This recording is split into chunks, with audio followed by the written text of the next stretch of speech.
ಸರ್ಕಾರಿ ಪ್ರೌಢಶಾಲೆ ತಳೆವಾಡ ಶಾಲೆಯಲ್ಲಿ ಇವತ್ತಿನ ದಿನ SSLC ಮಕ್ಕಳಿಗೆ ವಿಜ್ಞಾನ ಒಂದು ಪ್ರಯೋಗಾಲಯವನ್ನು ನೋಡ್ತಾ ಇದ್ದೀವಿ.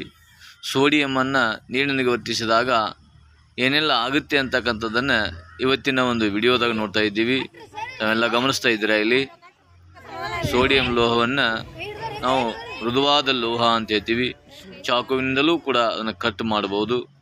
ನೀರಿನೊಂದಿಗೆ ವರ್ತಿಸಿದಾಗ ಏನೆಲ್ಲ ಆಗುತ್ತೆ ಅಂತಕ್ಕಂಥ ಶಾಂಪಲ್ ನೋಡಿ. ನೀರಿನೊಂದಿಗೆ ವರ್ತಿಸಿದಾಗ ಹೊತ್ತಿ ಉರಿಯುವಂಥ ಕಾಣುತ್ತೆ. ನಾವು ಹೊತ್ತಿ ಉರಿಯುವ ಒಂದು ಸಂದರ್ಭವನ್ನು ಕಾಣ್ತಾ ಇದ್ದೀವಿ. ಗಾಳಿಯೊಂದಿಗೆ ವರ್ತಿಸುವಂಥ ಕ್ಷಿಪ್ರವಾಗಿ ವರ್ತಿಸುವಂಥ ಗುಣವನ್ನು ಹೊಂದಿರತಕ್ಕಂಥ ಲೋಹ ಇದು ಸೋಡಿಯಮ್ಮ. ಹಾಗಾಗಿ ಸೋಡಿಯಮ್ಮ ಮತ್ತು ಪೊಟ್ಯಾಷಿಯಮ್ಗಳನ್ನು ನಾವು ಸೀಮೆ ಎಣ್ಣೆಯಲ್ಲಿ ಸಂಗ್ರಹ ಮಾಡಿರ್ತಿದ್ದೀವಿ. ಯಾಕೆಂದರೆ ಗಾಳಿಯೊಂದಿಗೆ ಕ್ಷಿಪ್ರವಾಗಿ ಹೊತ್ತಿಕೊಂಡು ಉರಿಯುವ ಸಾಧ್ಯತೆ ಇರೋದ್ರಿಂದ ಇನ್ನು ಸೀಮೆ ಎಣ್ಣೆಯಲ್ಲಿ ಇಟ್ಟಿರ್ತೀವಿ ಅಂತಕ್ಕಂಥದ್ದು ತಾವು ಕಾಣ್ತಾ ಇದ್ದೀರಾ. ಹಾಗೆ ನೋಡಿ, ಸ್ವಲ್ಪ ನೀರಿದ್ದಾಗ ಇದು ವರ್ತನೆ ಹೇಗಾಗತ್ತೆ ಅಂತಕ್ಕಂಥದ್ದು ಕೂಡ ತಾವು ನೋಡ್ತಾ ಇದ್ದೀರಾ.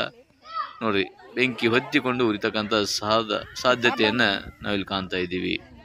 ಹೀಗೆ ಸುಮಾರು ಬಾರಿ ವಿದ್ಯಾರ್ಥಿಗಳ ಕುತೂಹಲಕ್ಕಾಗಿ ನಾವು ಸೋಡಿಯಂ ಲೋಹವನ್ನು ಚಾಕುವಿನಿಂದ ಕತ್ತರಿಸಿ ಫೋರ್ಸೆಪ್ ಸಹಾಯದಿಂದ ನೀರಿನ ಒಂದು ಸಂಪರ್ಕಕ್ಕೆ ಬಂದಾಗ ಈ ಸೋಡಿಯಂ ಲೋಹ ಹೇಗೆ ತನ್ನ ವರ್ತನೆಯನ್ನು ಮಾಡುತ್ತೆ ಅಂತಕ್ಕಂಥದ್ದು ಇಡೀ ಒಂದು ಪ್ರಯೋಗದಲ್ಲಿ ನಾವು ಕಾಣ್ತಾ ಇದ್ದೀವಿ. ನೋಡಿ,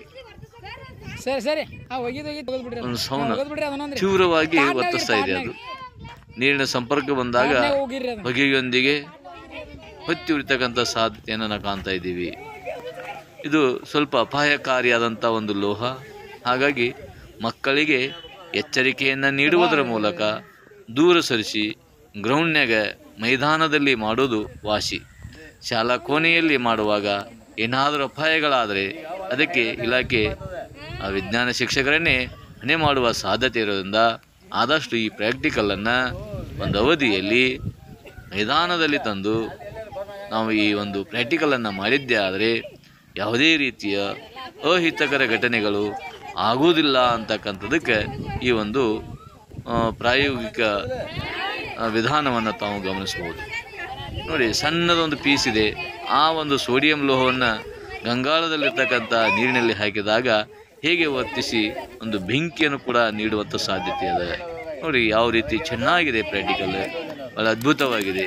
ತಾವು ಕೂಡ ತಮ್ಮ ಶಾಲೆಯಲ್ಲಿ ತಮ್ಮ ಮಕ್ಕಳ ಮುಂದೆ ಈ ಪ್ರಾಕ್ಟಿಕಲನ್ನು ಮಾಡಿ ತೋರಿಸಿದ್ದೇ ಆದರೆ ಎಲ್ಲ ಮಕ್ಕಳು ವಿಜ್ಞಾನ ಶಿಕ್ಷಕರನ್ನು ಭಾಳ ಇಷ್ಟಪಡುವಂಥ ಒಂದು ಸಾಧ್ಯತೆ ಇದೆ.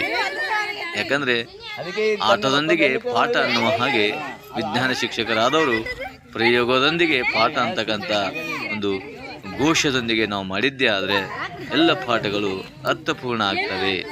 ಬಟ್ ಇಲಾಖೆಯ ಒಂದು ಕೊರತೆ, ಎಲ್ಲ ಶಿಕ್ಷಕರ ಒಂದು ವಿನಂತಿ ಏನಪ್ಪ ಅಂದರೆ, ಇಷ್ಟೆಲ್ಲ ಮಾಡಿದರೂ ಕೊನೆಯ ರಿಸಲ್ಟ್ ಯಾರ್ದಪ್ಪ ಅಂತ ಕೇಳಿದ್ರೆ ವಿಜ್ಞಾನ ಶಿಕ್ಷಕರದೇ ಅಂತ ಹೇಳ್ತಾರೆ.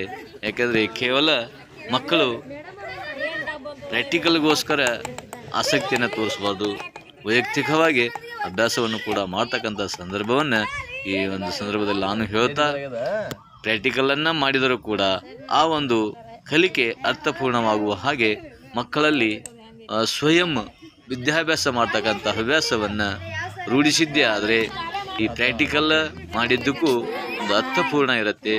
ದಯವಿಟ್ಟು ಎಲ್ಲ ಮಕ್ಕಳು ನೋಡಿದ ಮೇಲಾದರೂ ಅಭ್ಯಾಸವನ್ನು ಮಾಡುವಂಥ ಹವ್ಯಾಸ ಇಟ್ಕೊಳ್ಳಿ.